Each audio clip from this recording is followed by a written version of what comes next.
My name is Samantha, and I'm 28 years old. I never thought I'd be sitting here telling you about the day my own sister was arrested at our family dinner table. But life has a way of surprising you when you least expect it. 3 months ago, I was checking my credit score before applying for a mortgage. I was excited about buying my first home. I'd saved for years working as a nurse. My credit had always been perfect, so when I saw that devastating number on my screen, my world completely fell apart. A 480 credit score, collections accounts everywhere, credit cards I'd never opened, loans I'd never taken. Someone had stolen my identity and destroyed my financial future. The worst part? I was about to discover it was someone I trusted completely. If you're watching this right now, drop a comment letting me know where you are viewing from. Before I tell you about this life-changing decision, hit like and subscribe to hear more real stories about family loyalty and betrayal that might just change how you see your own relationships. I stared at that credit report for hours. 17 different accounts, some dating back 3 years, medical bills from hospitals I'd never visited, department store cards with thousands in debt, a car loan for a BMW I'd never seen. The fraudulent charges totaled over $47,000. My hands were shaking as I called the fraud hotline. The representative asked routine questions. Had anyone else had access to my personal information? Did I suspect anyone in particular? I kept saying no, but my mind kept drifting to uncomfortable possibilities. You see, identity theft isn't just about money. It's about trust being shattered in the most personal way possible. Someone had taken my name, my social security number, my birth date. They'd pretended to be me for years. They'd built an entire financial life using my identity while I remained completely unaware. The investigation began immediately. I filed police reports and contacted every creditor. The detective assigned to my case, Officer Martinez, told me, these crimes usually involve someone close to the victim, someone with easy access to personal documents and information. Her words sent chills down my spine. I started thinking about who had access to my important papers. My apartment had been burglarized 6 months earlier, but nothing seemed missing. My purse had been stolen at a coffee shop 2 years ago. I'd replaced my credit cards then, but maybe I'd missed something important. Have you ever had that sinking feeling when pieces of a puzzle start forming a picture you don't want to see? That's exactly what happened when Officer Martinez asked about family members with financial problems. My younger sister Rachel came to mind immediately. She'd struggled with money for years, always asking for loans she never repaid, always having some crisis that required emergency cash. She'd moved back home with our parents after her second divorce. But I pushed those thoughts away. Rachel was family. She'd never do something so cruel and calculated. We'd grown up sharing everything. She was the maid of honor at my wedding. She'd helped me study for my nursing boards. Family doesn't destroy family like this. The detective requested 3 years of phone records and bank statements. She wanted to map out my movements and identify any patterns in the fraudulent activity. She also recommended I hire a forensic accountant to untangle the financial damage. I spent sleepless nights wondering who could hate me enough to systematically destroy my credit. Was it an ex-boyfriend seeking revenge? A coworker who resented my promotion? A stranger who'd somehow obtained my information? The not knowing was eating me alive. 2 weeks into the investigation, Officer Martinez called with disturbing news. The forensic analysis revealed something troubling. Many of the fraudulent accounts had been opened using my childhood address. Information that only family members would know. My elementary school name, my first pet's name, details from my past that I'd shared with very few people. My stomach dropped. The evidence was pointing towards someone in my inner circle. someone who knew me intimately enough to answer security questions about my childhood, someone I trusted completely. That night, I made a list of everyone who had access to my personal information. The list was shorter than I expected. My parents, my ex-husband during our marriage, my best friend Sarah, who'd helped me move several times, and Rachel. I couldn't sleep. I kept thinking about Rachel's recent behavior, her new clothes despite claiming to be broke, the expensive purse she'd carried last Christmas, her refusal to discuss her job situation when I asked direct questions. The next morning changed everything. Officer Martinez called with news that would shatter my world and transform my understanding of family forever. To understand how devastating this betrayal felt, you need to know about my family. We weren't perfect, but I'd always believed we were loyal to each other above everything else.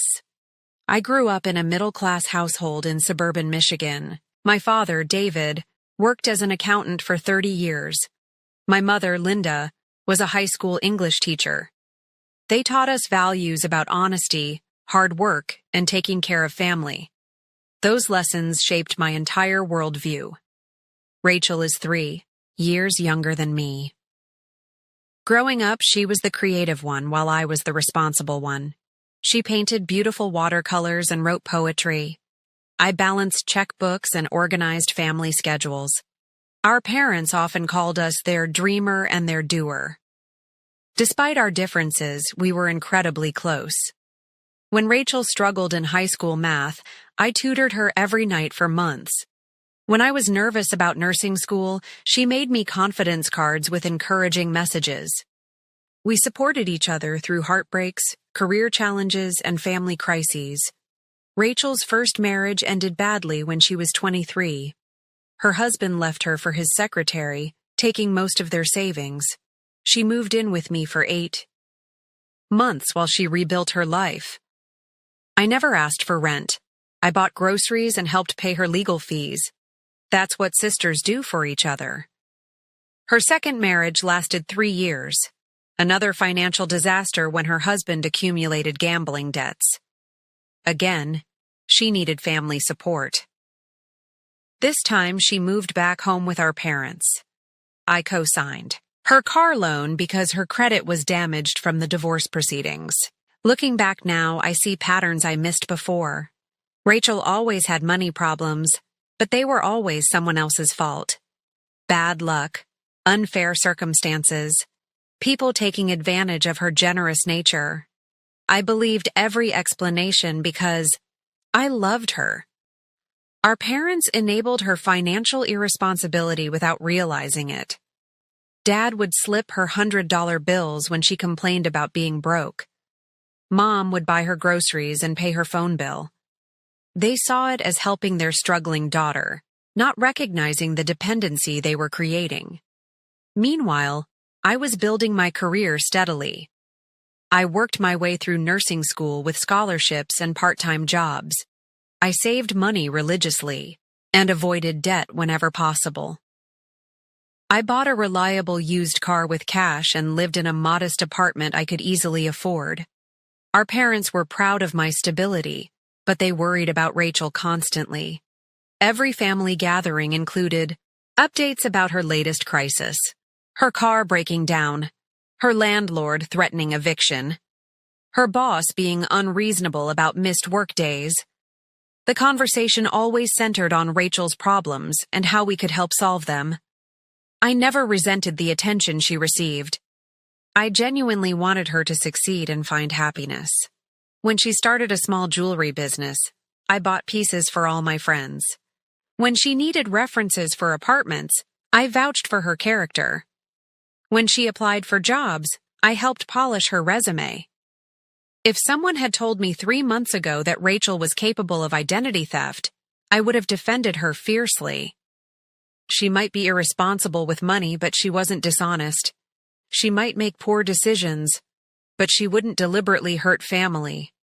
That's what I believed with absolute certainty. The morning Officer Martinez called, She asked me to come to the station. She had information that required an in-person discussion. My hands were sweating as I drove downtown. I kept hoping she'd found the real perpetrator and could clear this nightmare from my life.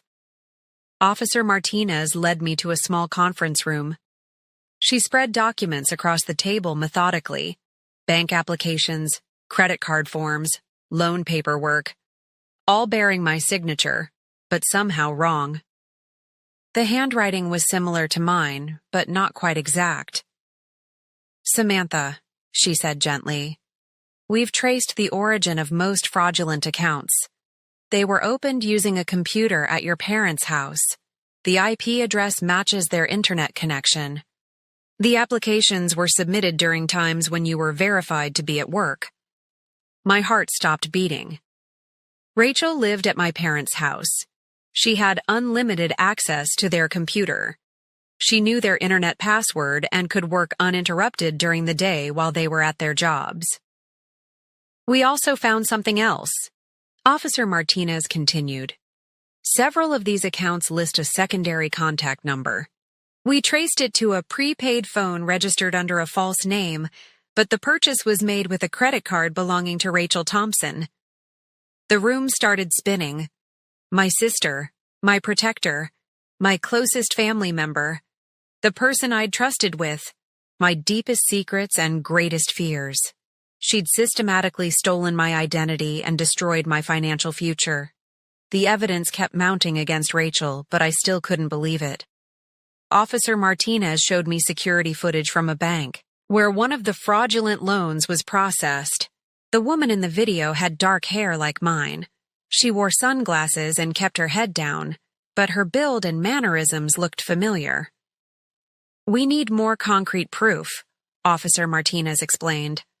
"Identity theft cases require evidence that proves intent and knowledge. We need to catch her in the act or get a confession." She suggested a controlled operation. They would monitor my parents' house and try to catch Rachel accessing accounts online. The thought made me sick.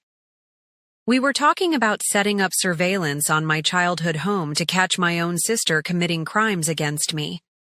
I agreed to cooperate, but I insisted on one condition. I wanted to confront Rachel privately first. Maybe there was an explanation. Maybe someone was forcing her to do this. Maybe she was being blackmailed or threatened. I still believed there had to be another explanation. That evening, I drove to my parents' house for what I thought would be a casual dinner. Mom made her famous lasagna. Dad talked about his retirement plans. Rachel seemed normal, complaining about job interviews and mentioning a potential boyfriend she'd met online. Watching her across the dinner table was surreal.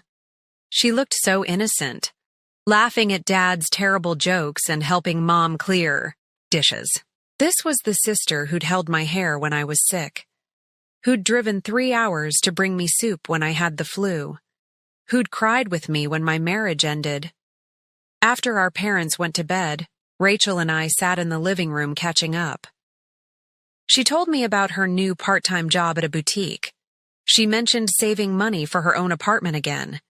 Everything sounded so normal, so honest. "Rachel," I said carefully, "I need to ask you something, and I need you to be completely honest with me." She looked puzzled but nodded encouragingly. "Someone stole my identity. They've ruined my credit and cost me thousands of dollars. The police think it might be someone in the family because they knew personal information about my childhood." Rachel's face went white. Her hands started trembling slightly. "That's terrible, Sam. Do you have any idea who would do something like that?" Her reaction seemed genuine, but something felt off. She wasn't asking follow-up questions. She wasn't expressing outrage on my behalf. She wasn't offering to help. Investigate. Her response felt rehearsed somehow. I studied her face carefully. "The police traced some of the activity to this house, to Mom and Dad's computer." Rachel stood up quickly. "I should probably get some water. This is really shocking news." She went to the kitchen, and I heard her opening cabinets and running water. But she was gone too long. I walked quietly toward the kitchen and heard her whispering into her phone. I can't talk now. She knows something. I need to figure out what to do. My heart shattered completely. There was my confirmation. Rachel was involved, and she was talking to someone about covering it up. The sister I'd protected and supported for years had betrayed me in the most calculated way possible. I went back to the living room and waited. When Rachel returned, she was carrying 2 glasses of water and seemed more composed. "So what happens next with the investigation?" she asked, sitting down across from me. I decided to test her. "The police think they might be able to trace the computer activities. They have some kind of digital forensics team that can recover deleted files and internet history." Rachel's face went pale again. "That seems really invasive. What if they find personal stuff that has nothing to do with the identity theft?" "I don't care about personal stuff, Rachel. I care about finding out who destroyed my life." She fidgeted with her bracelet nervously. "Well, I hope they catch whoever did this to you. You don't deserve this kind of betrayal." The word betrayal hung in the air between us. Looking back, I think that's when she realized I suspected her. Something shifted in her expression. A hardness I'd never seen before. I left shortly afterward, claiming I had an early shift at the hospital. As I drove home, my phone rang. It was Officer Martinez. "Samantha, we've been monitoring the house like we discussed. Rachel made several phone calls after you left. We couldn't hear the conversations, but she seemed agitated. Then she went to the computer." My stomach dropped. "What did she do?" "She deleted files, cleared browser history. She's trying to cover her tracks." Officer Martinez asked me to return to my parents' house the next evening. They would be ready to make an arrest, but they wanted me there as a witness. The plan was to arrive during dinner and catch Rachel off guard with evidence she couldn't deny. I barely slept that night. I kept replaying childhood memories with Rachel, teaching her to ride a bicycle, helping her get ready for prom, being her maid of honor when she seemed so happy and hopeful about her future. How had that loving relationship twisted into such calculated betrayal? The next evening felt like walking into a nightmare. I arrived at my parents' house at exactly 6:00. Mom was setting the table with her good china. Dad was carving a roast beef he'd prepared specially. Rachel was making a salad and humming to herself like nothing had changed. "Perfect timing," Mom said, giving me a hug. "We're just ready to eat." I sat across from Rachel again, studying her face for any signs of guilt or anxiety. She seemed remarkably calm for someone who'd been deleting evidence the night before. Either she was an incredible actress, or she truly believed she wouldn't get caught. We were halfway through dinner when the doorbell rang. Dad got up to answer it, grumbling about people interrupting family meals. We heard voices at the front door, then Dad returned looking confused. "Samantha, there are some police officers here. They're asking for you and Rachel." My heart started pounding. This was it. The moment that would change our family forever. Officer Martinez entered the dining room, followed by 2 other officers. My parents looked bewildered. Rachel's fork clattered onto her plate. "I'm sorry to interrupt your family dinner," Officer Martinez said professionally. "We're here about the identity theft investigation involving Samantha Thompson." Mom gasped. "Identity theft? What's going on?" Officer Martinez looked directly at Rachel. "Rachel Thompson, you're under arrest for identity theft, credit fraud, and wire fraud. You have the right to remain silent." The words seemed to echo in slow motion. Rachel's face went through a series of expressions. Shock, fear, anger, then resignation. She didn't deny the charges. She didn't claim innocence. She just sat there as the officer read her rights. "Wait," Dad said, standing up abruptly. "There. Must be some mistake. Rachel wouldn't do something like this, especially not to Samantha." "Dad," I said quietly, "she did do this. The evidence is overwhelming." Rachel finally spoke. Her voice was cold, nothing like the sister I'd known. "You want to know why I did it? Because I was tired of being the family failure. Tired of watching you succeed while I struggled. Tired of everyone feeling sorry for poor Rachel who couldn't get her life together." Mom started crying. "Rachel, honey, we never made you feel like a failure. We've always supported you." "Supported me?" Rachel laughed bitterly. "You mean, you've always rescued me. There's a difference. Sam was the golden child who could do no wrong. I was the charity case who needed constant help." I stared at her in disbelief. "So you decided to ruin my credit? To steal my identity and destroy my financial future? How does that solve anything?" "It felt good," Rachel said with shocking honesty. "For the first time in my life, I had nice things. I could buy whatever I wanted. I felt successful even if it was fake." Officer Martinez stepped forward. "Ma'am, we need to go now." As they handcuffed Rachel, she looked at me one more time. "I'm not sorry, Sam. You've had everything. Handed to you your whole life. For once, I got to be the successful sister." Her words cut deeper than any physical wound. This wasn't a moment of desperation or poor judgment. This was calculated revenge born from years of resentment I'd never suspected existed. Dad was shaking his head repeatedly. "This can't be happening. This isn't who Rachel is." But Officer Martinez had more devastating news. "Mr. Thompson, we found evidence that this has been going on for over 3 years. Your daughter has been systematically stealing Samantha's identity and accumulating debt in her name. The total amount exceeds $50,000. Mom collapsed into a chair sobbing. $50,000! Rachel, what have you done? As they led Rachel away, she turned back once more.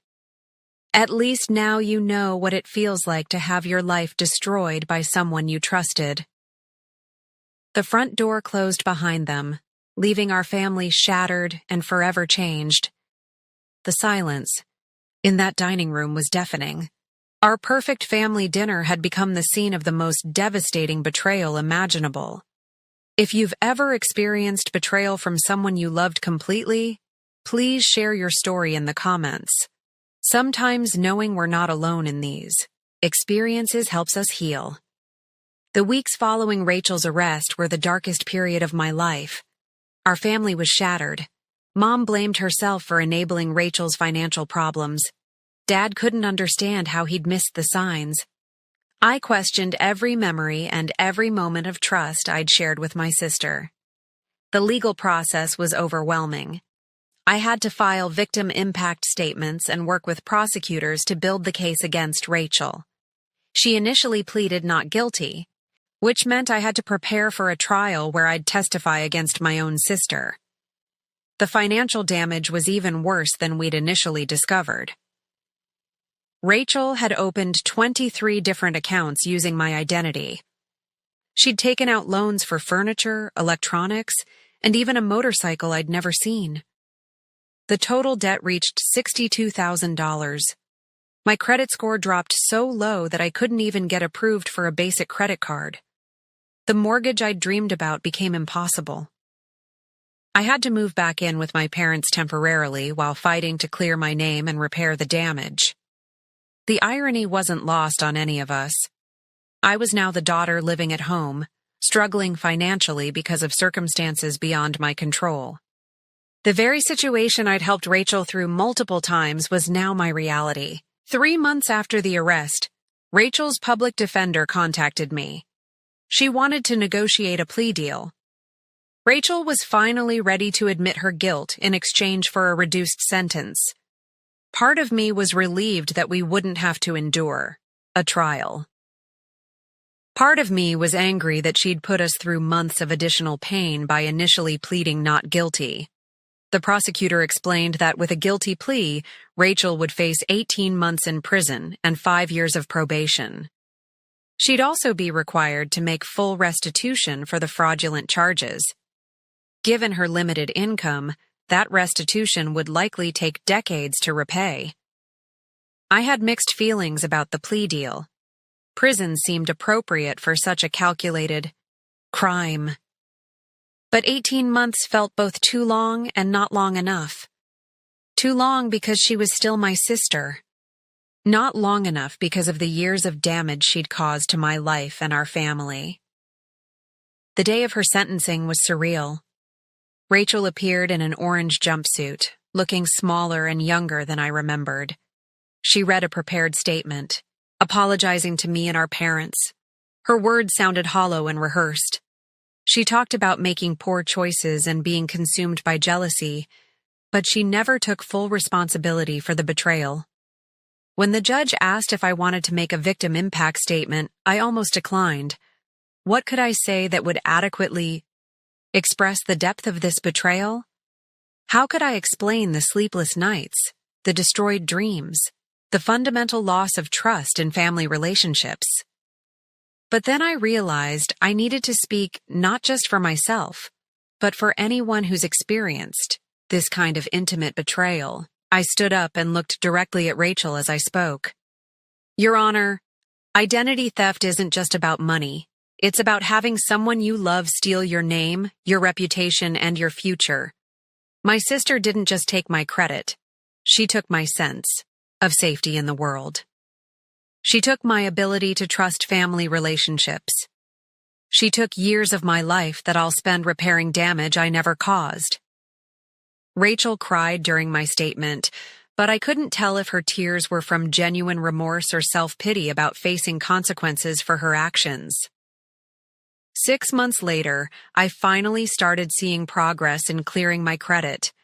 I'd hired an attorney who specialized in identity theft cases. We successfully disputed most of the fraudulent accounts and negotiated payment plans for the few remaining debts.